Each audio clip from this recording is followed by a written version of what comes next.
নমস্কার। ধর্মের আড়ালে চ্যানেল থেকে আপনাদের সবাইকে আন্তরিক শুভেচ্ছা জানাচ্ছি।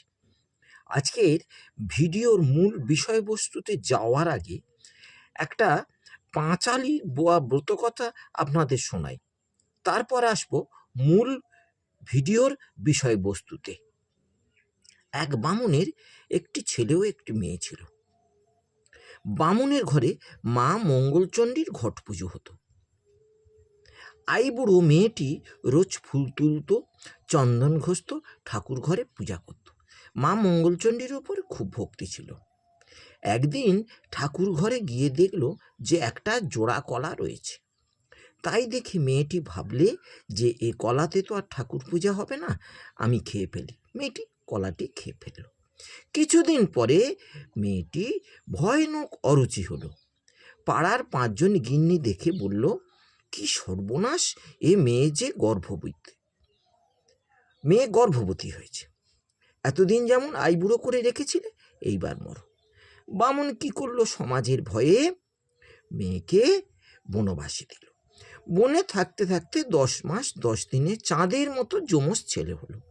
মা মঙ্গলচণ্ডী সেই ছেলেগুলোকে দেখাশোনা করত। একদিন মা মঙ্গলচণ্ডী দুটো বাচ্চা এবং তার মাকে সঙ্গে নিয়ে বামুনের বাড়িতে এসে বলল যে, তোর মেয়ে সতীসাধ্যী মঙ্গলবারে জোড়া কলা খেয়েছিল বলে এই 2 বাচ্চা হয়েছে।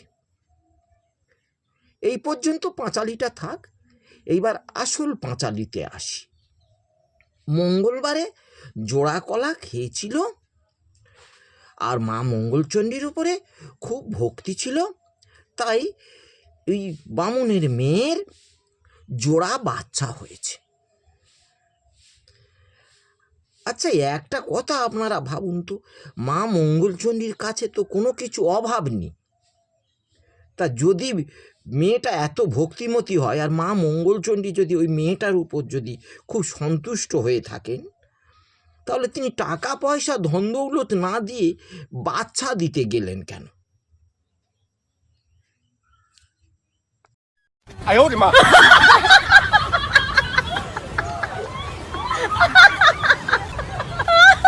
তাহলে মেসেজটা কি যাচ্ছে, যে জোড়া কলা খেলে জোড়া বাচ্চা হয়। আজও পর্যন্ত দেখবেন গ্রামাঞ্চলে মেয়েদের জোড়া কলা খেতে দেওয়া হয় না। খুব ভালো কথা, যদি জোড়া কলা খেলে বাচ্চা হয় জোড়া, ভালো কথা তো। যাদের বাচ্চা হয় না, যারা বন্ধ্যা, কেন এত খরচা করে ডাক্তার বদ্যির কাছে যাবেন? তা মঙ্গলবার দিন থেকে মা মঙ্গলচণ্ডীর পূজা টুজা দিয়ে আর জোড়া কলা খেয়ে নিতে পারেন। হয়তো 2টো বাচ্চা একসঙ্গে হবে, অসুবিধে কি? মোটে হচ্ছিল না একটার সঙ্গে আরেকটা ফি।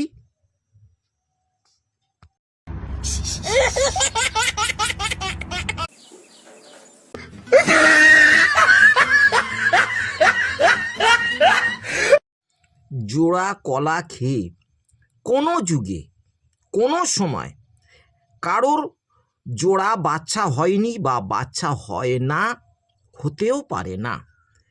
বাচ্চা হওয়ার জন্যে ডিম্বাণু এবং শুক্রাণুর মিলন চাই, অর্থাৎ নারী এবং পুরুষের মিলন চাই। এটাও বামুনের মেয়ের ক্ষেত্রে হয়েছিল, তাই বামুনের মেয়ের পেটে বাচ্চা এসেছিল। আপনারা খুব ভালো করে ভেবে দেখুন, এই কাহিনীটা কোনো সত্যযুগের কাহিনী নয়। এটা 1 থেকে 1.5 শতক বছর বড় জোর আগে হবে। তৎকালীন সমাজ ব্যবস্থায় ব্রাহ্মণরা কেমন ছিলেন?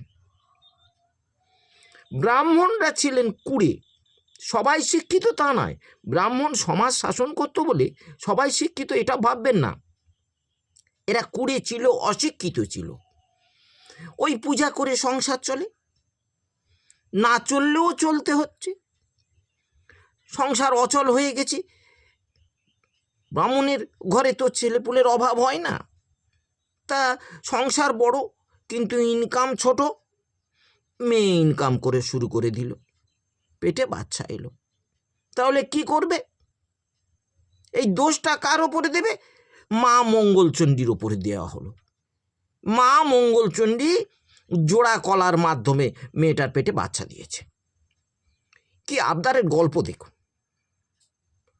মঙ্গলচণ্ডী বাচ্চা দিয়েছে, মেয়েটা বাচ্চা নিয়েছে, আর অন্য কিছু হয়নি।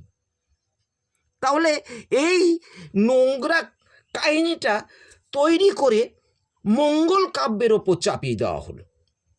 মঙ্গল কাব্যকে কিভাবে বিকৃত করা হলো এটা একটু ভেবে দেখুন। এই অগ্রহায়ণ মাসে কুলাই চণ্ডীর পূজা হয়, মানে কুলোর ওপরে চণ্ডী পূজা করা হয় মঙ্গলবারে। এই তার কাহিনীটা আপনাদের শোনালাম। এই কাহিনীটা কতটা বিকৃত, কতটা হীনমন্যতার পরিচয় দিচ্ছে এটা আপনারা একটু ভেবে দেখুন। দুর্নীতিগ্রস্ত, ধান্দাবাজ, অশিক্ষিত, মূর্খ বামুনরা মঙ্গল কাব্যকে বিকৃত করেছে, আর আমরা সেই বিকৃত মঙ্গল কাব্য মানুষের সামনে তুলে ধরছি। এটা আমাদেরই লজ্জা।